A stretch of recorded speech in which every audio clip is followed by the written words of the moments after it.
ہے اور آپ نے 50,000 آدمیوں سے پیسے لے لیے. اگر میں نے آپ سے یہ پوچھا کہ آپ نے پیسہ کیوں لیا، ان میں بیوائیں بھی شامل ہیں، یتیم بھی شامل ہیں، پینشنر بھی شامل ہیں، اور اتفاق سے میں خود بھی ان میں شامل ہوں، لیکن وہ میں بعد میں آپ کو بتاؤں گا.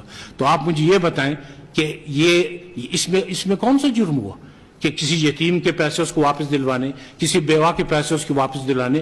ایسی ہاؤسنگ سوسائٹی کے لیے جو کہ یتیموں پر ترس نہیں کرتی، جو کہ بیواؤں پر ترس نہیں کرتی، جو کہ پینشنر پر ترس نہیں کرتی، جن کے پاس 4 گز زمین نہیں اور وہ 50,000 فارم تقسیم کر چکے ہیں، اور جو اخبارات میں ان کے اشتہار ہیں ان میں دنیا کی ہر فیسلٹی موجود ہے، ایسے لگتا ہے کہ یہ سوئٹزرلینڈ کی اسکیم ہے. ان لوگوں کے لیے کوئی رعایت نہیں ہے. میں آپ کو یہ اوپن آج دعوت دیتا ہوں، یہ جتنے کیسز ہمارے پاس، جتنی درخواستیں یا کمپلینٹس یتیموں کی، بیواؤں کی اور پینشنرز کی موجود ہیں، آپ وہ حل کر دیں. میں تمام سوسائٹیز کے خلاف آج کیس واپس لے لوں گا. اس سے زیادہ آپ مجھے بتائیں کہ میں کیا کر سکتا ہوں.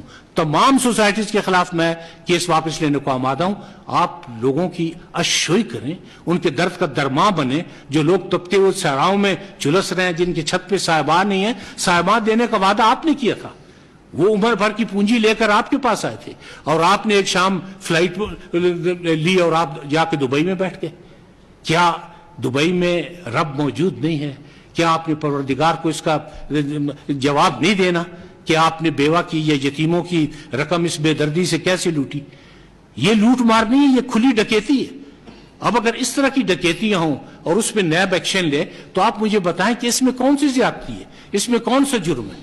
اور ساتھ ایک دو صاحب نے یہ کہا کہ نہیں جی نیب اپنے آپ کو میگا کیسز تک محدود رکھے. ایک پینشنر یا ایک بیوہ جو 5 لاکھ روپے آپ کو کسی سوسائٹی کو دیتی ہے اور وہ 5 لاکھ روپے اس کا برباد ہو جاتا ہے، اس کے بدلے میں اس کو پلاٹ ملتا ہے، نہ مکان ملتا ہے، صرف دھکے ملتے ہیں، تو مجھے آپ بتائیں کہ کیا اس کے لیے میگا کیس نہیں ہے؟ اس کی ساری عمر کی کمائی نہیں ہے؟ ضروری ہے کہ میگا کیس وہی ہو جس میں کروڑوں روپے انوالو ہوں؟ ہر یتیم آدمی جس کے 50,000 یا 1 لاکھ بھی ہیں، میرے لیے وہ میگا کیس ہے. اور آپ یقین کریں کہ کسی یتیم کے آنسو پوچھنے سے زیادہ کسی فعل کا کوئی درجہ نہیں ہے.